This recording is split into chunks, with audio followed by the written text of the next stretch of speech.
Welcome to Scary Stories. Hey, it's your old pal Bigfoot here, and we're going to try this new YouTube podcast thingy and see if it's any fun for you guys or not. We're into the Dogman days of Halloween here, and we're going to be filling this show up with Dogman and werewolf stories. In fact, we're going to start things off with a brand new story, and we call this one My True Halloween Werewolf Story. Dear Scary Stories NYC.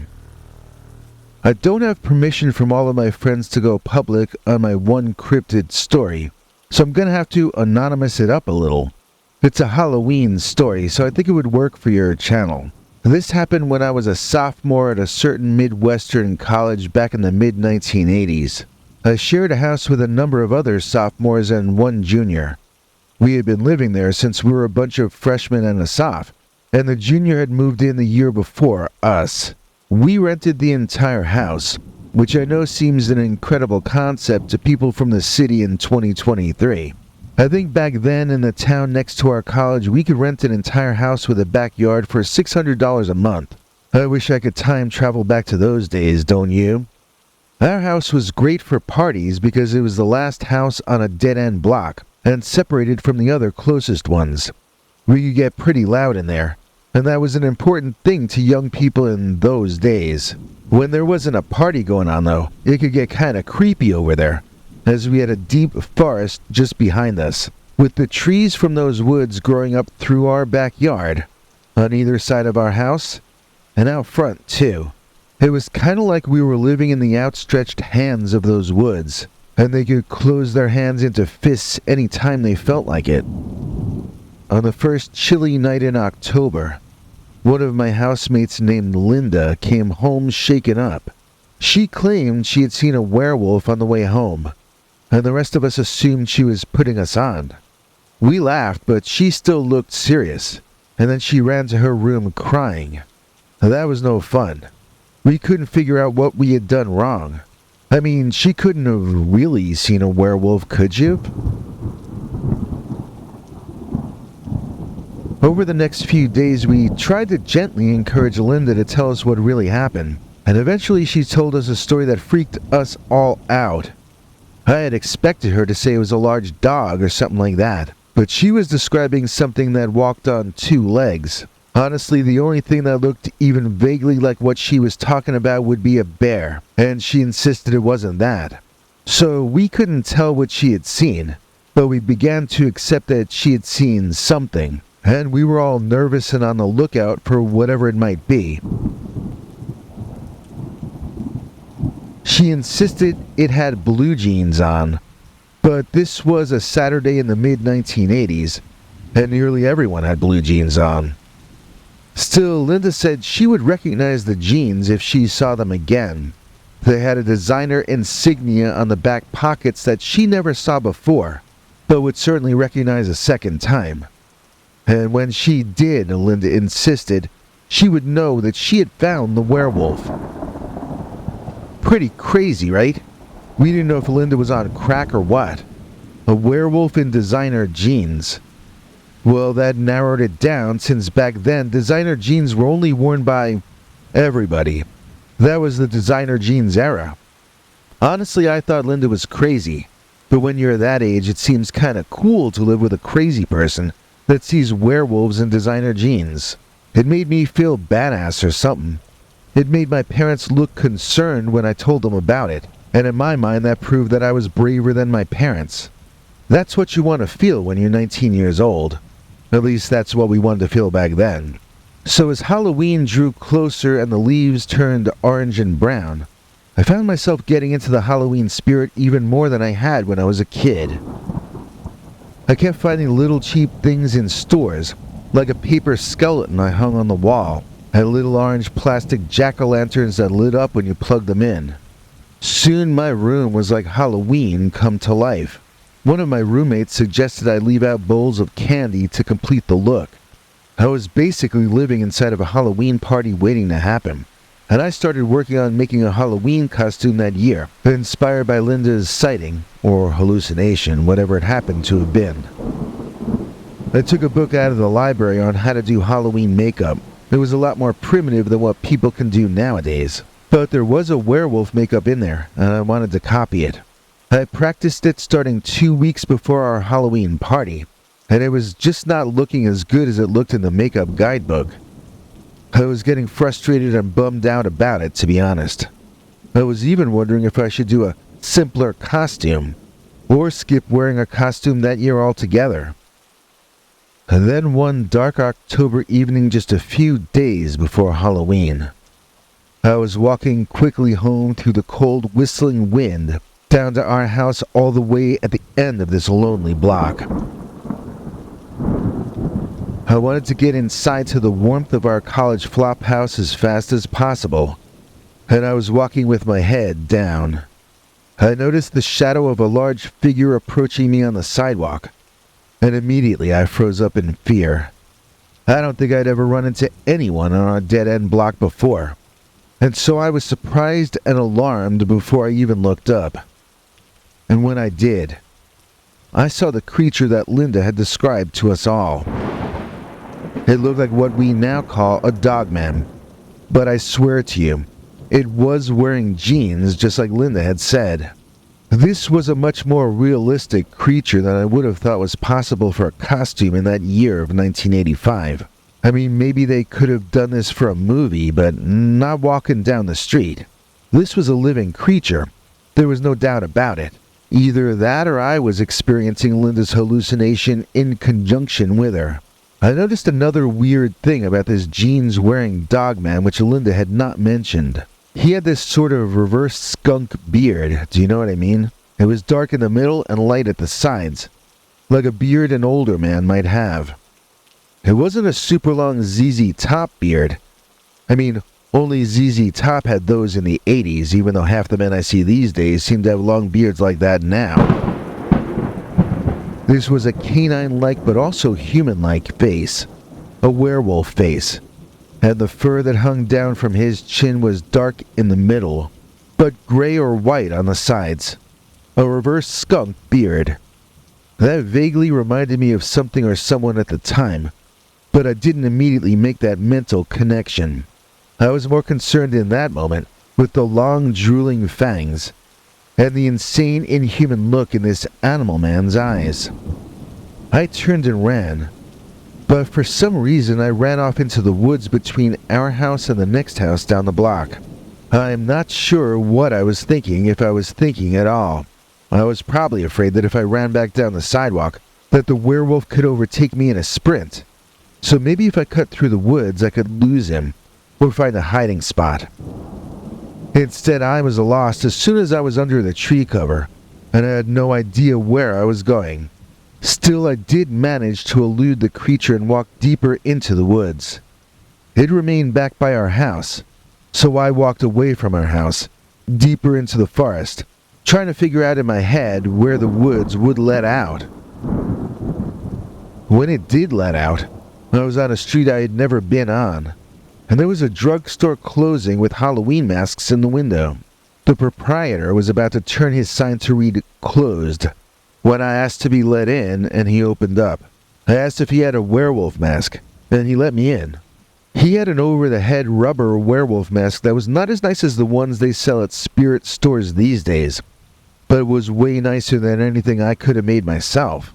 I also got these spooky werewolf gloves there, and the guy had a student discount from my school. I wouldn't have found any of that if the werewolf hadn't chased me into the woods. So there's a kind of irony to the entire incident. I asked the store owner for directions back to any of the streets that I knew, and eventually I found my way home, with no werewolves intercepting me along the way. When I got back, I asked Linda if the werewolf she saw had a beard or not. She didn't remember, so I told everyone what I had seen, and that the werewolf I saw had a reverse skunk beard. The junior who had been living in the house the longest gasped. When we asked him what was up, he led us over to these antique photographs lined up on a shelf outside the bathroom on the main floor of the house.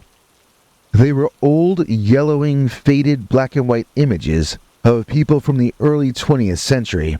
One of them had that exact kind of a beard as the werewolf I had seen. I mean, it looked just like it. But this guy wasn't wearing designer jeans, I pointed out. If the ghost of that guy who used to live here came back as a werewolf, he wouldn't have been wearing designer jeans. So I guess those pictures were just a funny coincidence. Or a spooky coincidence, depending on how you look at it. Someone else in the house told us that her Anthropology 101 professor had that kind of a beard. And he did wear jeans, since he lived in our time in the mid-80s. I wanted to see this professor with my own eyes, obviously. But I only ever ended up seeing a photo of him in a college curriculum manual, because it seems he had been fired and removed just before my sighting happened. The college clamped down on information about why the guy was fired, but my housemates and I sure had some wild guesses. These days it would have blown up on social media, and maybe we might have even gotten some answers, but in those days it was easier to cover those kinds of things up. None of us ever saw the jeans-wearing werewolf again, which cemented our idea that it was that anthropology professor, the one with the salt and pepper beard, who had been forced to move away. I never looked into what became of him, but I'm glad that I never ran into him again either. We had the best Halloween party ever that year, with about a third of the guests showing up as wolfmen and wolf ladies. Fortunately for us, though, all the real werewolves stayed at home. And that, ladies and gentlemen, is my true Halloween werewolf story.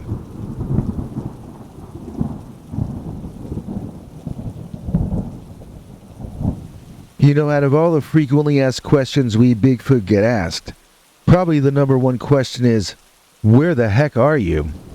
Well, since it's Halloween season, I figured I'd let you know. I'm usually up in the trees, watching all of you walk around underneath me. I can hear all of you talking about how I don't exist. It can really hurt a guy's feelings, you know. But I wouldn't worry about us big feet. We hardly never jump down on people and ambush them, no matter what David Paulides might say about us. I think you humans should be more concerned about an entirely different cryptid being up in the treetops. Of course, I'm talking about the Dogman. Dogman in the treetops. Welcome to Scary Stories. When we discuss Bigfoot, people point to various items which might have actually been proof of their existence. The blood sample that Dr. Jeff Meldrum found at Snell Grove Lake, for instance. Casts of footprints and butt prints allegedly made by the Sasquatch in soft, wet earth. But when we talk about Dogman, there's more discussion of reasons why there is no evidence than conversations about DNA or hair samples. Some people say it's because Dogman live underground in hidden cavern systems. Others say the creatures can sense the presence of cameras or electrical equipment and just know to stay away from anywhere a researcher might be looking for evidence in. Well, in this episode, we've gathered some short Dogman sightings and experiences sent to us that I think might mean more together than they mean separately.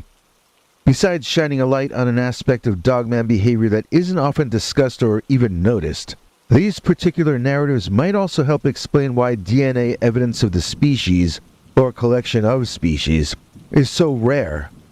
Maybe we're looking in the wrong place. Maybe we should turn our gaze upward instead of downward if we truly want to find real answers to the enigmas surrounding the Dogman. So get ready, because here come some Dogman stories sent to us by people who did just that. They looked up into the trees, and what they saw might frighten you. Story number 1. Close call at Catherine Walter Wilderness Area. I was hiking alone in Catherine Walter Wilderness Area in northern Wisconsin on a warm, overcast summer day.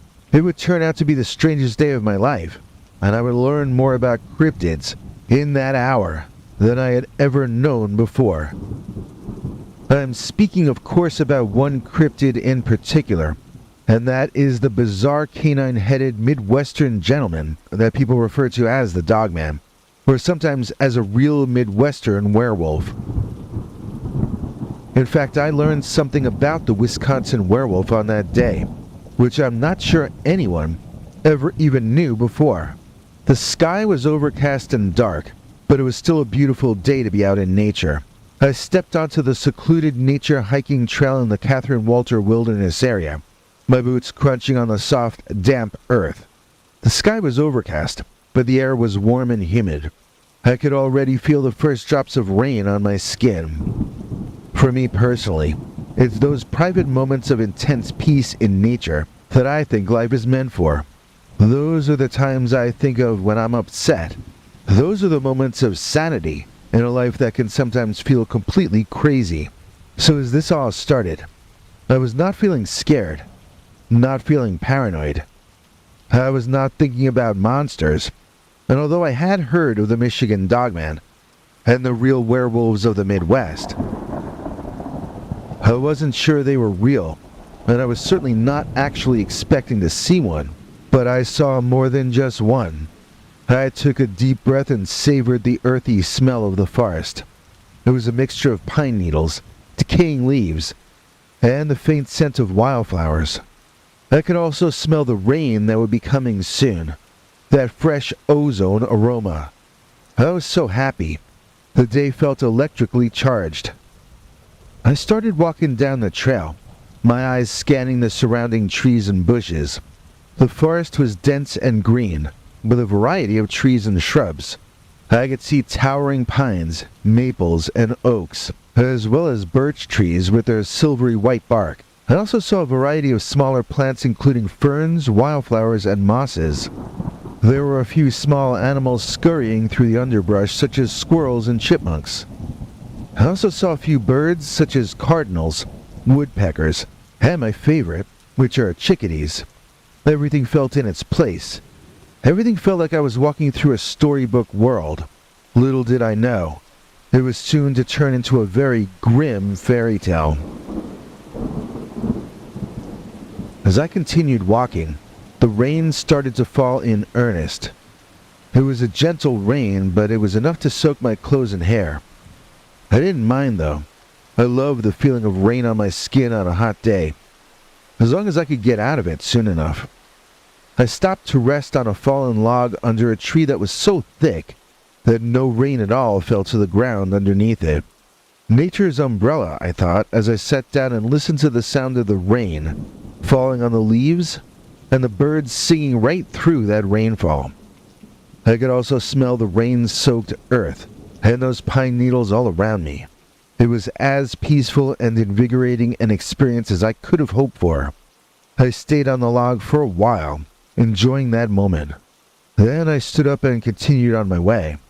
I had been hiking for about an hour when I started to feel like I was being watched.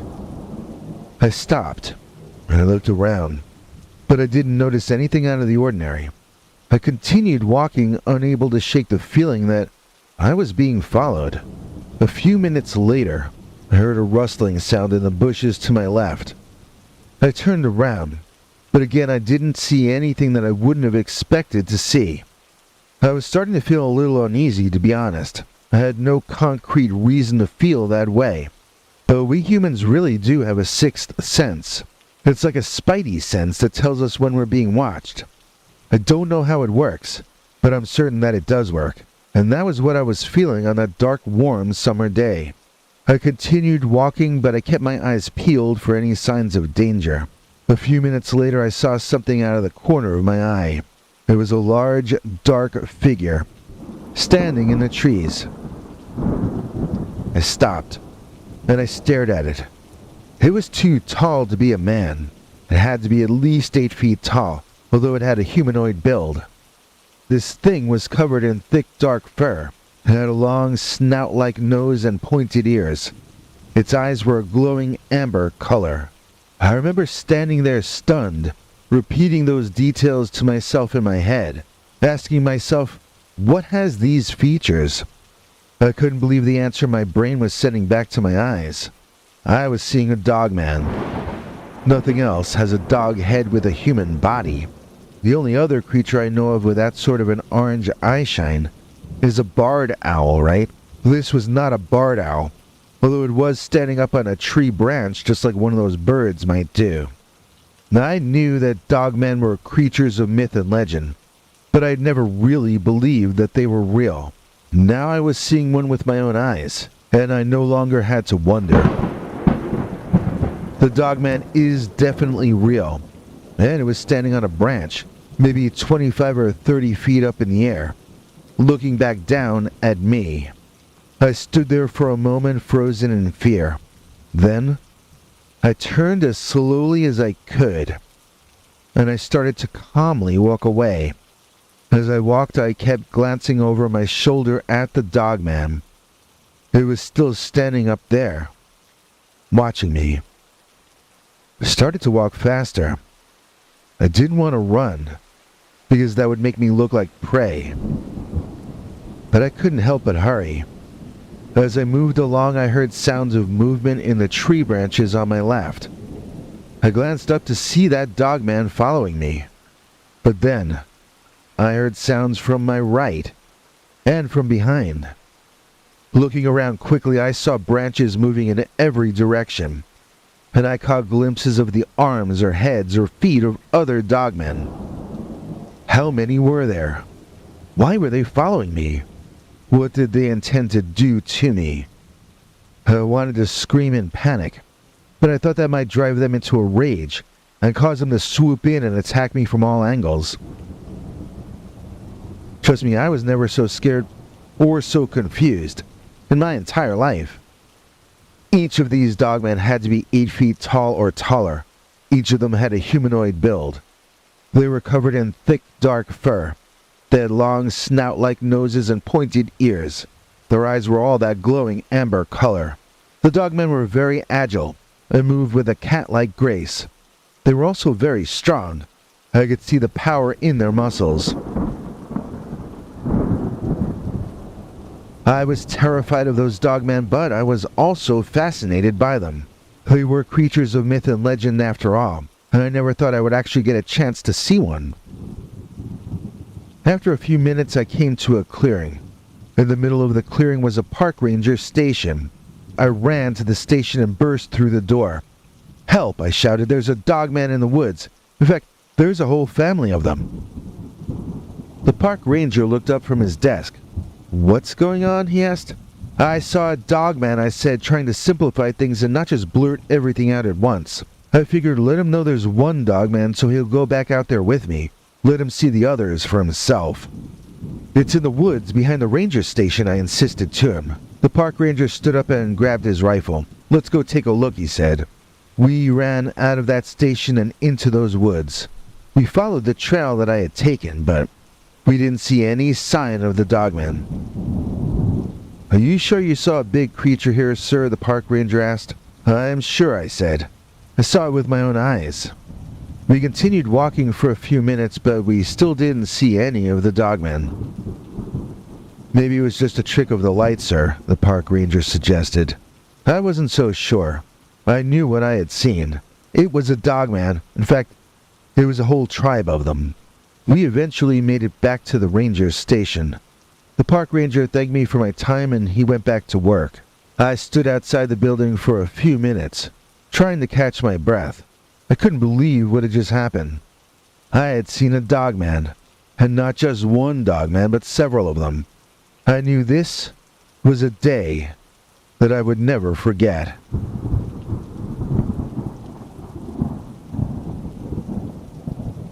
Story number 2. Dogman. On the way home from school. I had a long day at school, but at least it was finally over.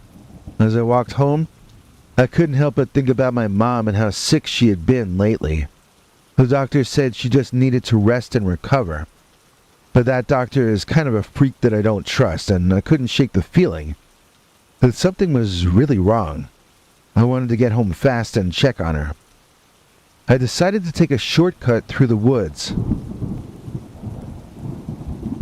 I know to seek out nature and peaceful moments when I'm going through stressful times. In fact, that's something my mom taught me. When Dad was sick and about to pass on, she and I would meditate together and go on nature walks to remind ourselves to stay in the here and now. We needed to stay alive for her husband and my father. We would do him a disservice if we allowed ourselves to go down with him. Now that my mom was the ill one, I tried to remember all her lessons from that time, so I looked around myself, trying to appreciate where I was and what was happening there in that present moment.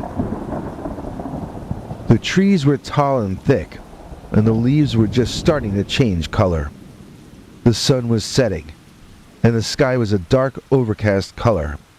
I was walking quickly, but I was still careful to watch my step. The path was narrow and winding, and there were roots and rocks all over the ground. I didn't want to trip and fall. I was about halfway through the woods when I heard a noise. I stopped and listened, but I couldn't hear anything else. I started walking again, but I was more cautious now, and walking lightly, quietly, alert, and remembering to use all my senses the way nature intends us to do. A few minutes later, I heard that noise again. It was a low growl, and it sounded like it was coming from the trees to my left. I stopped and turned to look, but I couldn't see anything out of the ordinary. I started walking again, but I was really scared now. I could feel the hair on the back of my neck standing up. A few seconds later, I saw it. It was sitting on a tree branch, looking right at me. It was a wolfman, or maybe a dogman. I couldn't tell for sure. It was big and hairy, with large glowing amber eyes that seemed lit from within.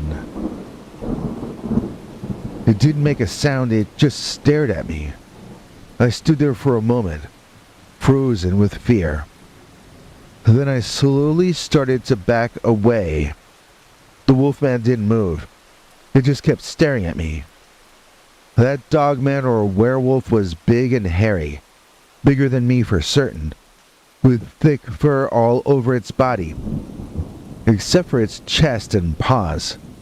Its fur was a dark brown color, but had a reddish tint to it in the fading light. Its ears were pointed like a dog and stood up straight. Its nose was long and black, and its teeth were sharp and white. Its eyes were the most striking thing about it. They were a bright yellowish-orange color, and they glowed in the fading light. That wolfman creature was sitting on a tree branch about 20 or 30 feet above the ground. It was lounging back with its arms and legs crossed. It looked like it was completely comfortable. I watched the creature up there for a few seconds, and then I turned and I ran. I didn't look back. I ran all the way home, and I didn't stop running until I reached my front door. I burst through that door and I slammed it shut behind me. I leaned against the door and I took a deep breath. My heart was pounding in my chest. I couldn't believe what I had just seen. Was it really a wolfman?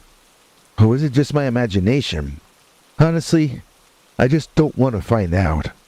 I went straight to my mom's room and I checked on her. She was sleeping peacefully. I sat down on her bed and I watched her for a while, still thinking about what I'd just seen. The entire time I cared for my mother that night, it was hard not to stare out the windows. I wonder if that beast was still out there. Wondering if it had followed me home. Wondering if I would see it again. Well, so far I have not seen that dogman again, but I still can't forget it. And I will never take that shortcut through those woods ever again. Story number 3. The Dogman of Holmboe. I had been hiking in Holmboe Conifer Forest State Natural Area for a few hours when I came across them. I was walking along a narrow trail, surrounded by towering pines and hemlocks. The sun was shining brightly, and the air was warm and still. I was enjoying the peace and quiet of the forest when I heard a noise. It was a low growl, but it was coming from above me. I stopped and I looked up. There, sitting on a branch in a nearby tree, was a huge man-sized creature. It was covered in thick, dark fur, and it had big yellowish eyes. It was a dogman, or maybe a wolfman. The creature stared at me for a moment, then it turned its head and looked away. I started walking again, but I was careful to keep the creature in sight. A few minutes later, I saw another one. It was sitting on a branch in a different tree. And then I saw a third. That's right, there were 3 of them in total. All of them were big and hairy, with big amber eyes. And they were all watching me. I felt a chill run down my spine. I was getting really scared. These dogmen were all about the size of a tall professional athlete, maybe even a little bigger than that. They were covered in thick and dark fur. Their fur was longest on their backs and their legs, the shortest on their chests and their paws. Their faces were a mix of canine and human features. They had long snouts, with sharp teeth, and those big glowing eyes. The ears were pointed like a wolf's and stood up straight. Their hands and feet were large and clawed. The dogmen were all very muscular. They looked like they could easily overpower a human. The animal men all seemed very calm and relaxed to me. They didn't seem to be afraid of my presence at all. They just watched me as I walked beneath them. I don't know what their intentions were. Maybe they were just curious. Or maybe they were planning to attack me. Although I do have to say that as I kept walking, I saw they were just watching. They didn't seem to be aggressive. I was still scared, but I was also fascinated. I had never seen anything like the Dogman before, that's for sure. I wanted to turn and run. Every part of me, every atom of me wanted to turn and run. But I knew that would be the worst thing I could do. If I ran, they might have instinctively chased me. So I kept walking, slowly, carefully. I kept my peripheral vision focused on those dogmen, and they kept their eyes staring directly at me. We were at a stalemate. Finally, I reached a clearing. I took a deep breath and I started to cross. The dogmen were still watching me from their trees. I made it to the other side of the clearing without incident. I took another breath and I started walking again. Looking back over my shoulder, I saw that those dogmen were still watching me even then. I kept walking, and eventually, I lost sight of them. I didn't stop walking until I had reached the trailhead, and that was where I sat down on a rock, and I caught my breath. I was safe for now, but I would never forget. The Dogman of Holmbo.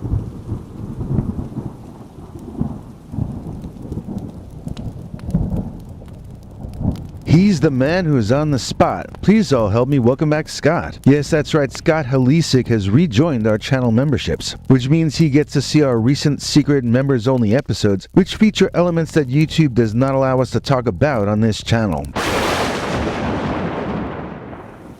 As a Bigfoot, I of course have fathered 11 or 12 families with as many different wives over the course of my lifetime. No, they weren't named Patty. Not all of them. Again, I know that David Paulides guy might say otherwise, but we Bigfoot usually date Bigfoot ladies. Now werewolves, on the other hand, they can't make up their mind about whether they're humans or monsters. I think they all need shrinks, personally, and I don't know what would ever drive a woman to become bride of the werewolf. The model and the monster. Or I shacked up with a werewolf. Dear Scary Stories NYC. I was a model when I was young, and I used to date this photographer. We both got each other a lot of work for about 16 to 18 months, before we decided to go on a photo vacation in northern Michigan. That was where my photographer boyfriend met his gruesome end, when our camp got attacked by what I thought were dogmen. This happened in 1993. But I was from the Midwest and I already knew what the Dogman was back then. Or at least I thought I did. I thought they were animals like bears or wolves. What I learned on that failed vacation would give me an entirely different view of the Midwestern Dogman. So even though we were camping, we had brought along this client's designer outfits for me to model out there in the wilderness. I was wearing this cute ensemble when a bunch of what sure looked like dogmen walked into our area and brutally dispatched my boyfriend inside of 2 seconds, right in front of my eyes. Then they turned and started walking toward me, growling and baring their teeth. I was gonna die. I was about to be destroyed, eaten alive. I just backed away, but I knew it would be pointless to try to run. My shoes were too tall to run in anyway, even if we had been on pavement, which we were not. In the tall grasses, I was lucky I could even stand in those things, and it looked like I was doomed. A dogman that I hadn't noticed before swooped in from my left and behind, and he grabbed me up in an arm that by itself was bigger than most of the men I'd known up to that point. I had muscles and fur clamped tight around me, and I couldn't see where I was going, as I felt myself being pulled away from that clearing and deep into the jungle of woods up in that area. I didn't know what was going on. I figured they were taking me somewhere to eat me or something, but I had guessed very wrong. I passed out at some point when I was being jerked around and carried by that big dogman. When I woke up, I was in a cave, and there was this really rugged gentleman there with his shirt off, cooking something over a fire. Let's call him Bruno for the sake of this story, as he was a German-American fellow that seemed to be living in this cave that I had awakened inside of. Bruno spoke English with a German accent, and he explained to me that he had rescued me from an attack by werewolves.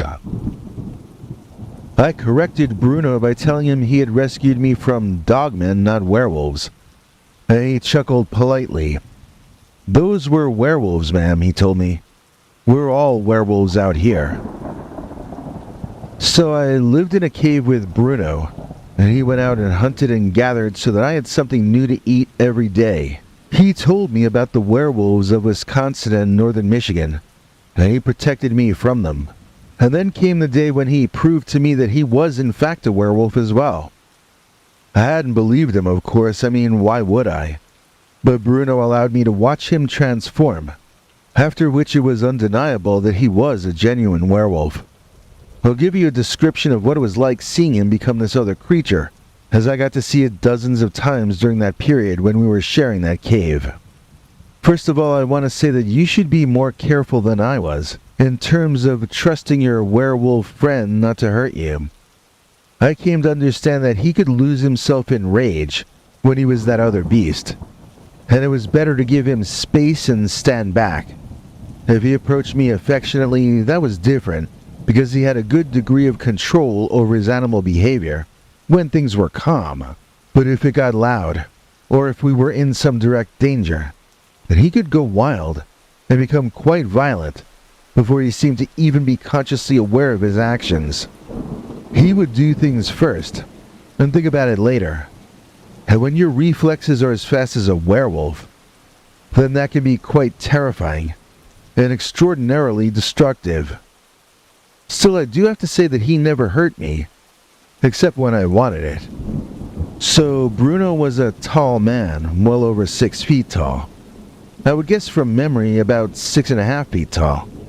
But when he became the werewolf version of himself, he would add another 12 to 18 inches up on top of that, as well as adding pounds of hard muscles. He would be covered all over in the softest baby fur that would grow new each time he transformed. He was always reborn clean and fresh, like he just walked out of the shower. He would come back from hunting covered in the most disgusting things and odors. Then we would go to a slow-running stretch of the river, and I would wash him. As he cooled down, his fur would recede, and his body would shrink down to man-sized. But I was describing what he looked like when he was the beast before I got distracted thinking about his muscles. Well, first imagine a tan bear, alright? A tan-colored bear that has thick, full dog fur that's fun to run your fingers through, right? Now imagine he has longer legs than a bear and he's more humanoid in shape. Take those round bear ears and make them tall dog ears. Then pull that short little bear snout out and make that a giant dog face up on top of this monster body. Give him the ability to turn back into a handsome, athletic German guy with that same color sandy brown hair. And you're starting to picture my Bruno. And I did consider him mine during that strange and magical time when he seemed like the only man in the world to me. I forgot to even think about returning to my life when I was with him, or at least for the first few weeks. I was having more fun than I had ever had, and Bruno did all the work for me every day. He fed me, he wrote poems for me, he hunted for me, and he knew where the fruits and vegetables were growing nearby, so that I ate better out there than I ever had in civilization. I had suitcases of clothes to model for him, and a river to wash them and myself in, so I was on permanent vacation. We were literally within walking distance of civilization the entire time, in the United States of America, but I felt like my suitcases of outfits and I were marooned on the top of the Himalayas, and I was pretty happy about the entire thing. At first, that is. After a while of laying around, I started to get flabby, and at that age this horrified me. So I began to go for walks through the woods in order to get some exercise in, and once in a while I would see other people around, camping in the woods. I would avoid them then, since I really didn't want anyone to know what I was doing. I guess I wasn't emotionally ready yet to admit that I was alive, and go back to my responsibilities and bills and whatnot. I hadn't really thought it through. I was too busy enjoying having the strongest men in the world worship my every movement and utterance. Things changed after some of the other werewolves found out about the cave we were living in. There was a big, bloody fight, and we had to run away, leaving all but one suitcase of my clothing behind. After that, we were on the move, and it was a lot more work for me personally. Bruno still worshipped me, but I didn't have as much leisure time to enjoy it in. When he used to kiss my feet, I would giggle, but now he was massaging my feet, which ached after hiking through the woods all day, every day. He was always as good to me as he could be, but I was worn out and exhausted. You could never tell when there would be werewolves hiding out, waiting for us to walk into their trap. It seemed that a bunch of these bullies had some kind of problem with my Bruno, and they would band together to try to do him in. I don't know if it was just personal, or if there were turf reasons or what. Maybe they were fighting over me. Maybe they felt Bruno had stolen me from them. I'm not sure, as I was never able to recognize any of these wolfmen individually. To me, they looked related, as they had similar fur and markings to each other that were darker and redder than Bruno's fur. I never saw the others in human form, and I could only recognize them in terms of their family, or at least their species. Bruno insisted they were werewolves like him, but I don't know that they weren't Dogman or permanent werewolves, if you know what I mean. I saw the big German beast man battle 2 werewolves at a time on more than one occasion. One time I saw him fake out a Dogman like he was going to headbutt him, when he actually kicked his legs out from underneath him. And then he caught this guy before he could hit the ground, and swung him around like a battering ram, knocking this other Dogman off balance in the process. I mean, he literally used one of his opponents as a weapon against the other opponent. I don't know if he was that much better an athlete than the others, or if he was just more motivated and desperate, but he seemed to be able to run circles around this pack of bullies. However, they always attacked in greater numbers, so he had no choice but to be better or to die. I do remember that Bruno claimed it was one of those creatures who had bitten him when he was a teenager, and that the infestation which ensued from that bite is what had made him a werewolf in the first place. He never went into very great detail about it, but it seemed that they were the reason he was living off the grid in the first place. They had bitten him and changed him, and when he refused to abide by the rules of their tribe, he became their bitter enemy. Bruno felt that when he rescued me, they were about to be bringing me back to their lair, to turn me into one of them. Now, I am not so sure of that. I only sensed hunger from them, never desire. But Bruno said they were not poets like him. To those werewolves there was very little difference between hunger and desire, just as there would be very little difference between being made love to by them or being eaten alive by them. This was not true for Bruno, who was an attentive and passionate lover every single time we coupled, and there were many such instances. I still think back on those days as the most memorable and exciting of my life. But the truth was that we were running for our lives every single day. Those werewolves wanted Bruno dead, and it sounded like they had even worse plans for me. I had started to think of my life back home watching TV in my living room as seeming more like a vacation than the frightening life I was leading at the time. I got injured by those monster men who hated us on 2 different occasions, and things had changed from an episode of Fantasy Island to an episode of Twilight Zone.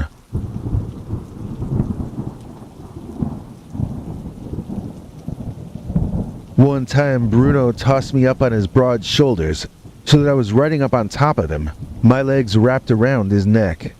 He could go much faster than I was ever able to run, and so I was having branches whipping me in the face up there as he ran at lightning speed down below me. As we ran through a clearing, one of the wolfmen chasing us threw what I guess must have been a small rock. It ricocheted off my right shoulder, leaving a bruise that lasted for a long time afterward. After that, Bruno carried me up in front of him in his arms like a baby when we were attempting escape. When they threw things at us that way, they would strike poor Bruno in the back, but I would avoid getting beaten up by their thrown objects. There was another time one of them charged me with a wooden stick or branch when I was walking alone, and he got a good whack in before I managed to get back to Bruno. Of course, Bruno scared him off and carried me out of there at top speed. I was lucky that he was always able to save me, in the few times when I wouldn't have been able to save myself. It was luck and Bruno that got me through that time, if I'm going to be completely honest. One day Bruno was off hunting, and I was wandering through the woods by myself. I saw a guy camping alone who was cooking hot dogs on sticks, like marshmallows over his campfire. Now, I'm not really a fan of hot dogs, but I hadn't had any processed meats in quite some time, and it smelled to me like the most exotic delicacy that you can imagine. I tried to straighten out my appearance a little bit, then I wandered into his campsite to see if I could charm him into giving me his wiener. Well, you know what I mean. Well, one thing led to another, and it turned out this guy lived really close to my apartment that I had been leaving abandoned all this time. I decided to let him give me a lift back to civilization, and that was the end of my adventure as Bride of the Wolfman.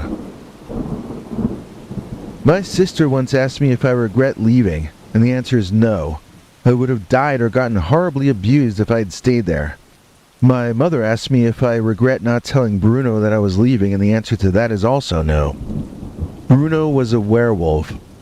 I tried to talk to him about returning to the city a few times, but the conversation never went very far. He told me that he had no choice but to live in the woods. So I never had any serious conversations with him about leaving the woods together. I think if I had told him I was going, he would have tried to talk me out of it. If he couldn't change my mind, he could have become the wolf and he might have gotten violent. I don't think he would have hurt me, but would he have stopped me from leaving? Probably. And I do think he would have made mincemeat out of Captain Hot Dog, the guy who I ended up leaving with. That guy and I dated for a few months when I got back to Detroit. And we stayed friends until his passing a couple of years ago. He's the only person I really told most of this story to before, because he naturally had questions about what the heck I was doing alone wandering into his camp in the woods. He wasn't going to turn me away. I mean, even in my dirty state, I was still a print model in those days. But you don't usually have a model walk out of the woods and ask to bite your hot dog, you know. So I kinda sorta told him some of this, although I left out parts like the whole werewolf thing. He asked me if these guys I told him were fighting all the time were meth heads, but he never asked me if they were werewolves, so I just neglected to mention that detail. And when I would tell him that I was living in caves and hiding from a group of men who wanted to kill the man who was protecting me, then he would ask me if I was the one on drugs. I mean, these stories were wild enough that he wasn't sure it had even happened, even before I included anything about werewolves in the story. And the looks he gave me about this chapter of my life sort of told me that I should be careful how many others I tell. Most of this story, too. I think this is why the Dogmen or werewolves are not officially recognized by science. When people talk about them, we get ostracized. I would think that a scientist who could prove that werewolves were real would become hugely famous and rich.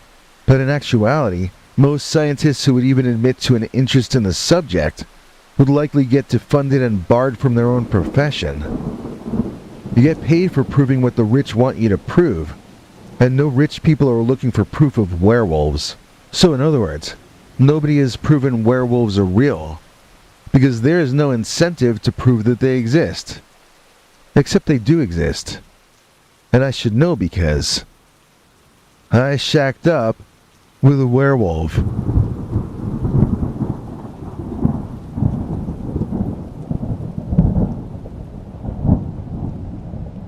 Hey, isn't that Dogman wearing that cool new Scary Stories NYC Halloween t-shirt? And look, there goes Dogman playing with our new Scary Stories NYC pickleball racket set. OMG. There goes Dogman wearing Scary Stories Halloween merch, available now at the link in the description. Use promo code Halloween for 10% off your purchase. And happy Halloween, everyone. When I was a baby Bigfoot, my life was sweet. But then a family of lizard people moved in and life got hard overnight. We just couldn't compete, you know? We big feet couldn't be as cutthroat. And soon all the deer's throats were cut. By the lizard people, I mean. So we moved on up out of Florida. And that's the true story of how Bigfoot came to Texas and the Midwest. My folks mainly settled between here and Washington State.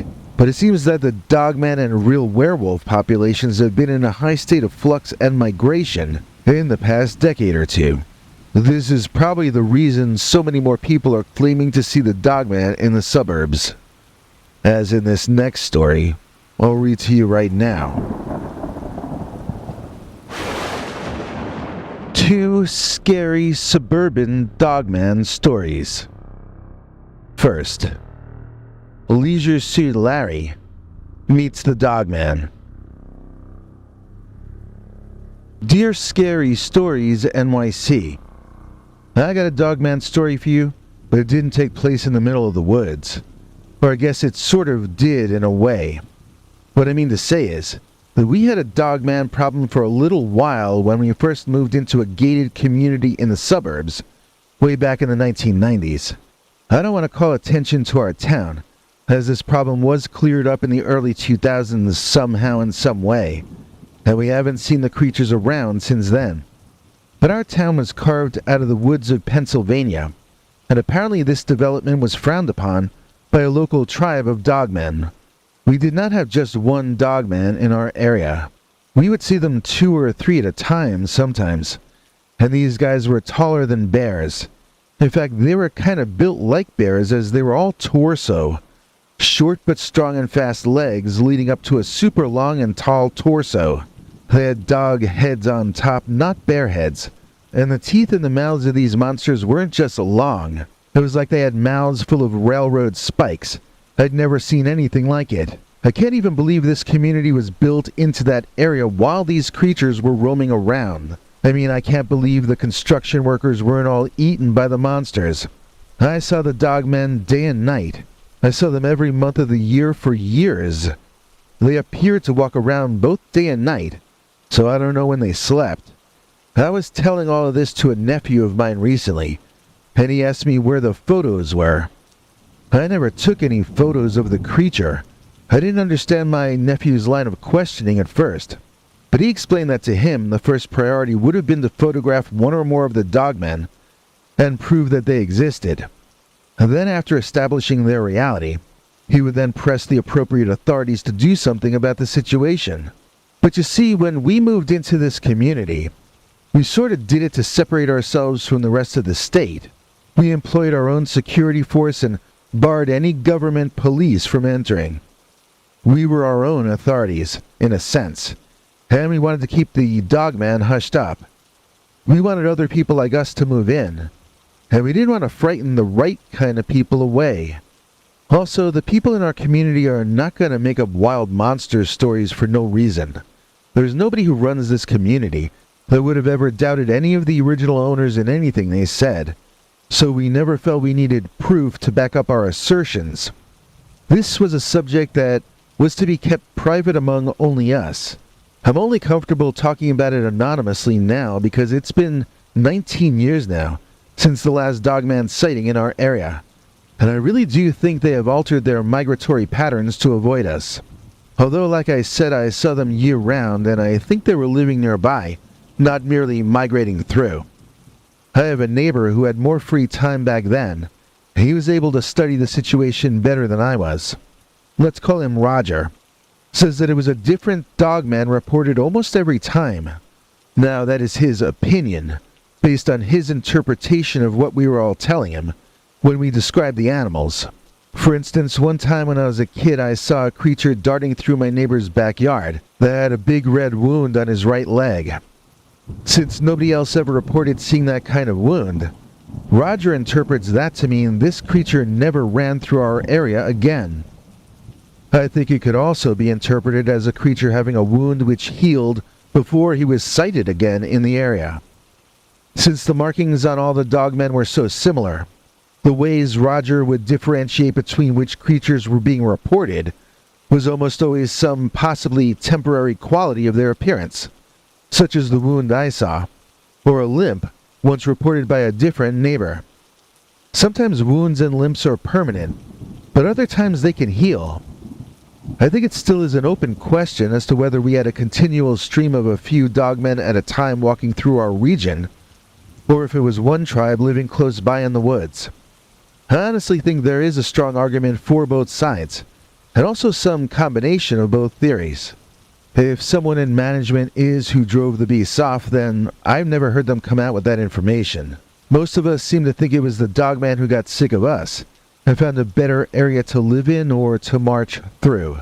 There were people who would come in to make deliveries to us who might have seen the beasts, and we had a milkman who I know saw the dogman because he told me all about it back at the time. There was one guy I saw who might have been injured or worse by the dogman, though. I never personally found out if he got away from them or not, but here is what I do know. And now, I did not personally see this dogman attack, but several of my neighbors did, and I can tell the story of that day by heart. It was a Saturday. It was sunny and in autumn. The doorbell rang and I answered it in my underpants, assuming it was a neighbor. Somehow this middle-aged guy in a polyester leisure suit with a comb-over was standing in front of my door with an insincere smile on his face.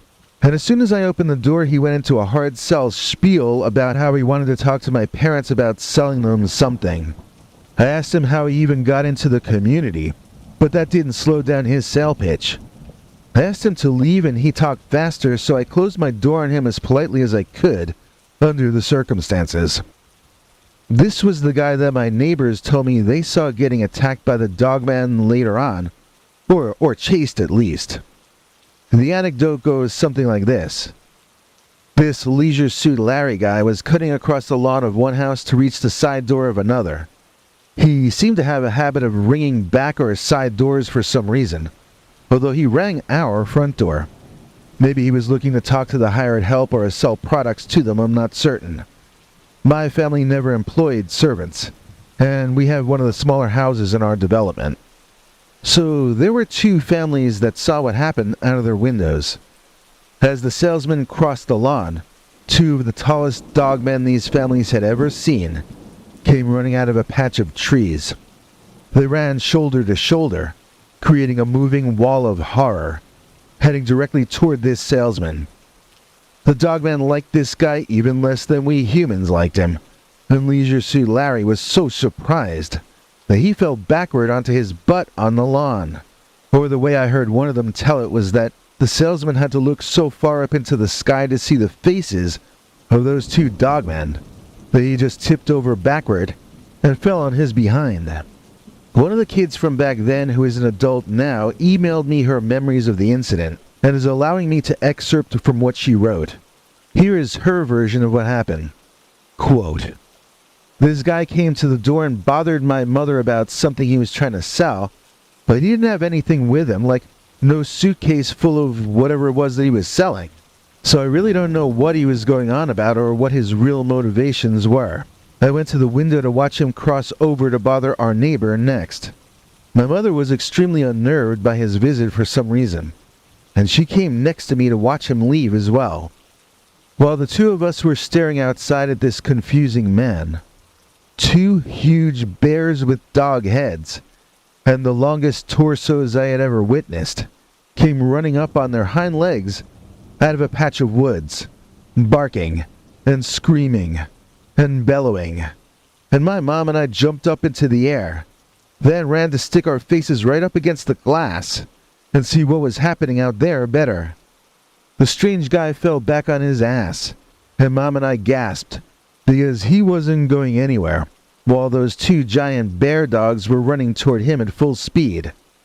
I thought we were going to see a whole lot of blood all over the place, and I was screaming at the idiot to get up and run. We both were.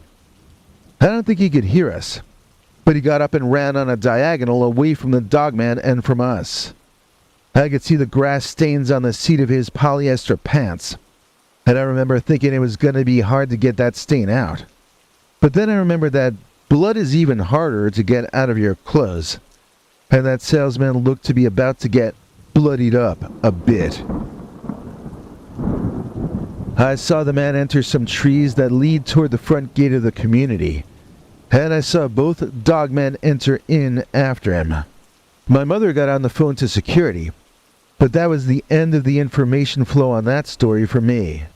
If security informed my parents about what happened, it never filtered down to us kids. I'm not sure if that means the guy got away so there's no story to tell, or if it means the dogman caught up to him, in which case it might have been a cover-up, I suppose. If this were a normal town, it's possible that we might have found out what happened.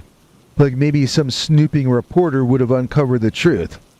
But people are in this community to get away from controversy, not to create more of it. For instance, I never poked into any of this as I grew up. Here I am an adult, still not knowing what happened. I'm never going to look too deep into it because I'm just grateful that the creatures were eventually driven off, and that I had a good childhood growing up here. That's just how a lot of us from my generation feel about the place. We're all willing to keep secrets for this community, and that is why we have survived into current year.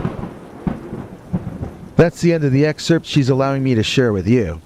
I do want to say that while I have never heard if the guy got away, I also never heard stories of any body bags being carried out of the woods in that place.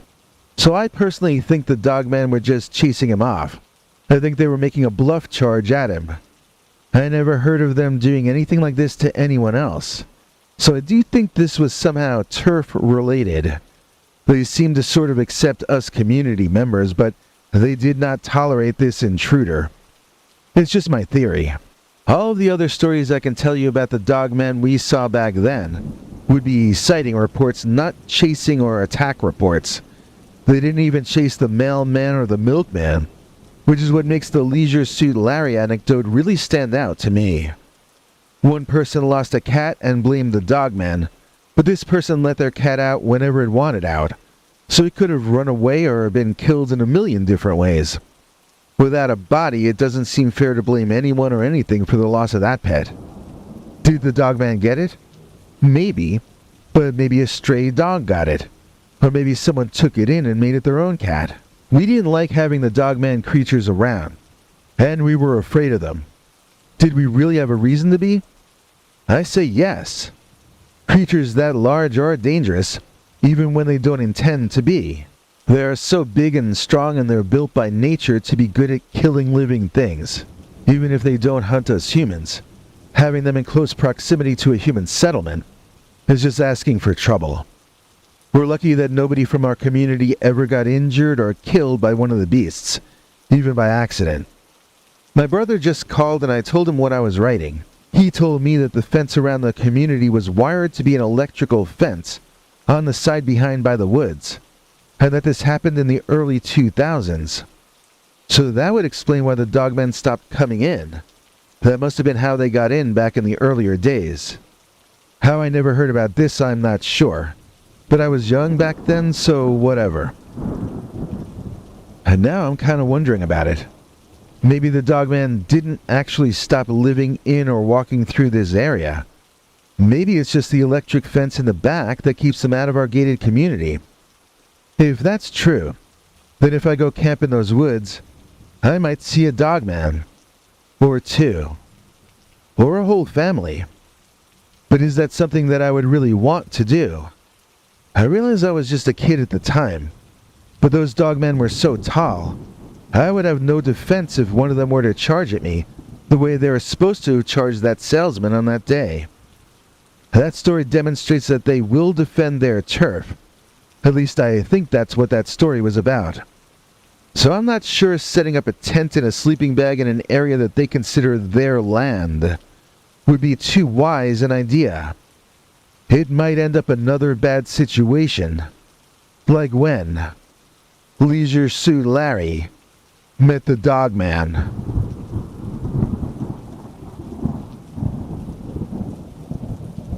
Hey, we got another Dogman story in a second, but first here's an important message about Halloween.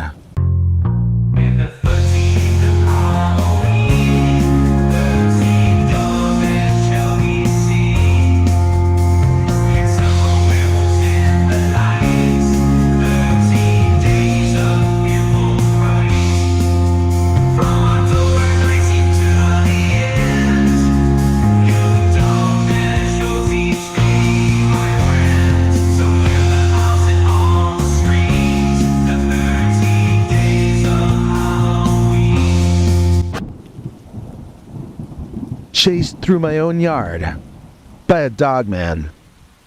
Dear Scary Stories NYC. I live in a town in Michigan which never had any cryptids associated with it as far as I've ever heard. I didn't grow up here, but I moved here with my husband when I was 19, and I've lived here 11 years since, so you do the math. I'm alone now, having lost my husband to a sudden heart condition that came out of nowhere back toward the end of the pandemic. I sold his share in the company he started, and that's supporting me for now while I'm training toward a new career that I don't want to mention. I've been studying on my tablet out on my chaise lounge in the back, learning new skills so that I can go back to work sometime in 2024. But now I've moved my studying inside because of this sudden shocking incident involving a giant dogman. Yes, I said giant. This creature was taller than any bear. I've seen bears at the zoo, and this dwarfed any of those, even the polar bears. This dogman was sort of humanoid, but his legs were proportionally shorter than a man's legs. That's not to say they were short legs, as my head came up to about crotch level on this beast when I stood up to run away. I'll say that another way to be clear. Its legs alone were as tall as I am, and I am 5'9" in my bare feet.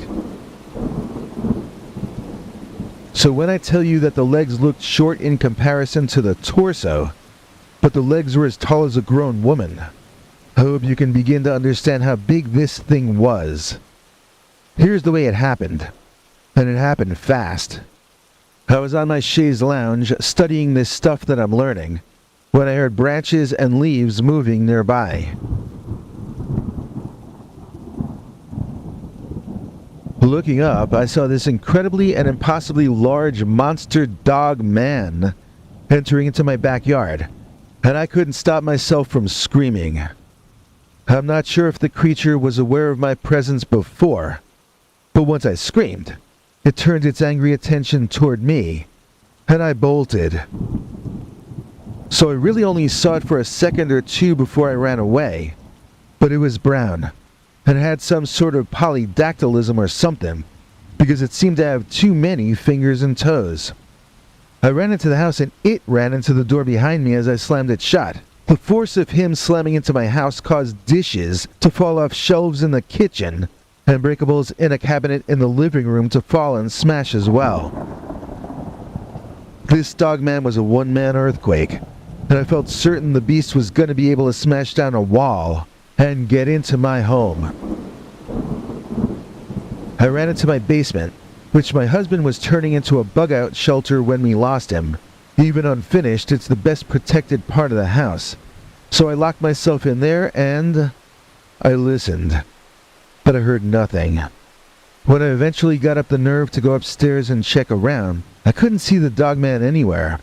He didn't seem to have done any destruction in the yard, and there were no signs of break-in at all. There was a big crack down the center of my back door, from where the beast connected with my house. But other than that, it seemed to have just gone away. I had to get the door replaced, and I've had very sturdy window shutters installed as well. This house is more like a fortress now, and I'm hoping to finish the bug-out shelter downstairs once I'm working again. I have no intention of moving, so I'm gonna have to learn to cope with my new neighbor, the North American upright walking canid, aka the Michigan Dogman. Well, holy cow and cowabunga, our executive producer is Efren Kalunga. Efren Kalunga has been a top-tier channel member of Scary Stories 20 straight months, and we couldn't be more grateful. In return, Efren gets to see all our secret episodes, as well as our over 25 hours of archived secret episodes and advanced previews whenever possible. You, too, can join our channel by pressing the join button under any of our YouTube videos. So that's the show for this week. Should we do another one next week? Would you like for this to become a Friday thing? Please let me know. And now, since this is our first new podcast, I'd like to end by thanking our channel members and PayPal Club members. First of all, we have to thank Godzilla Tim, who I will be thanking more formally in our Saturday night show this week. This man has joined twice to our channel membership, and he gave us £5 British just last night on top of that. So yeah, we will be thanking Godzilla Tim again tomorrow. We also want to thank Kathy Barrickman, of course, as we always do. That having been said, we love all of our channel members, and we are only still online because of the support of each and every one of you guys. I'm going to read out these randomly as they come up. All of these people are just as important to the channel as the others, and we love you all equally. In random order, thank you to Efren Kalunga, Mary Shabazz, Fraggy Dendron aka Megara, James Fleming, Nancy Sears, Matthew Frederick, Ace Williams, who's also joined twice like Godzilla Tim, Inocencio de Divas, Anna White, Deborah Darcy, Julie Sadler, Ron Barracuda, who has been joined to our channel membership the longest,